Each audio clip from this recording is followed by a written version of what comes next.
नमस्कार, सात की कड़क खबरें देख रहे हैं आप। मैं हूं आशीष त्रिपाठी आपके साथ। नमस्कार, सुप्रभात, बहुत बहुत स्वागत है आपका। मैं हूं आपके साथ ऋतु ज्ञानवानी। और शुरुआत इस वक्त की बड़ी खबर से। स्ट्रेट ऑफ हॉर्मुज को लेकर एक बहुत बड़ी खबर आ रही है और दुनिया में एक बार फिर से बड़े संकट की आशंका बढ़ती दिखाई दे रही है। अमेरिकी राष्ट्रपति डोनाल्ड ट्रंप के हॉर्मुज को लेकर नए ऐलान से हालात और विस्फोटक हो गए हैं, क्योंकि अमेरिकी सेना आज शाम से हॉर्मुज पर नाकेबंदी करने जा रही है और दूसरी तरफ ईरान ने अमेरिकी सेना को हॉर्मुज की तरफ ना बढ़ने की वार्निंग भी दी है। दरअसल स्ट्रेट ऑफ हॉर्मुज से दुनिया के बड़े हिस्से को तेल की सप्लाई होती है और ऐसे में इसके बंद रहने की आशंका से वैश्विक बाजारों में बेचैनी बढ़ गई है और सीज फायर कब तक टिकेगा, इस पर भी सवाल लगातार खड़े हो रहे हैं। पश्चिम एशिया में बढ़ता सैन्य तनाव शिपिंग, तेल कारोबार और अंतर्राष्ट्रीय सुरक्षा के लिए गंभीर खतरा बन चुका है। हालात ऐसे हैं कि हॉर्मुज को लेकर केवल अमेरिका और ईरान ही नहीं बल्कि पूरी दुनिया दहशत के साए में है और हर पल बड़े टकराव की आशंका बनी हुई है।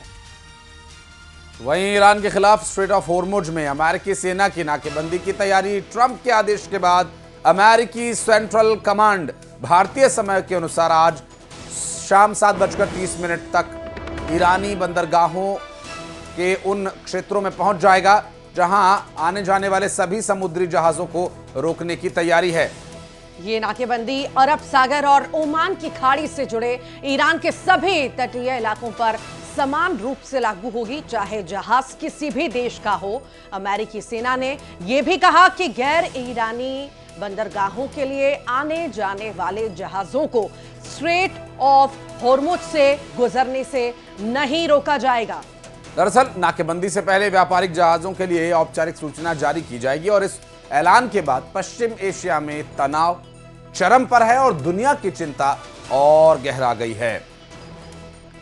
हॉर्मुज पर ट्रंप की ईरान को बड़ी धमकी भी है। हॉर्मुज ना खोलना दुनिया से उगाही की तरह ये बयान आया है ट्रंप का, और हमला करने वाले ईरानी नरक में भेज दिए जाएंगे, ये भी ट्रंप कह रहे हैं। दरअसल ईरान ने स्ट्रेट ऑफ हॉर्मुज खोलने का वादा किया था। ईरान के पास कभी भी न्यूक्लियर हथियार नहीं होगा, ये सभी बातें अमेरिकी प्रेसिडेंट डोनाल्ड ट्रंप के द्वारा कही गई हैं, जिस पर उन्होंने कई बड़े ऐलान तो कई बड़ी चेतावनियां जारी की हैं, जिसमें स्ट्रेट ऑफ हॉर्मुज को लेकर एक और बड़ी खबर आपको बता दें। हॉर्मुज को लेकर ट्रंप की नाकेबंदी की धमकी पर ईरान ने सख्त पलटवार किया और ईरानी संसद के स्पीकर मोहम्मद बागिर गालिबाफ ने 2-2 कह दिया कि अगर अमेरिका लड़ेगा तो ईरान भी पूरी ताकत से लड़ेगा।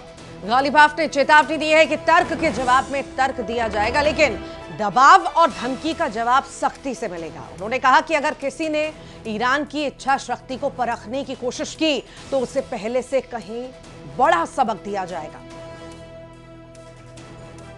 परिस्थितियां अब चुनौतीपूर्ण बनी हुई हैं। पश्चिम एशिया में बढ़ते तनाव के बीच अमेरिकी वायुसेना का एक KC-135 टैंकर क्षतिग्रस्त हालत में वापस लौटा है। तस्वीरें आपको दिखाते हैं।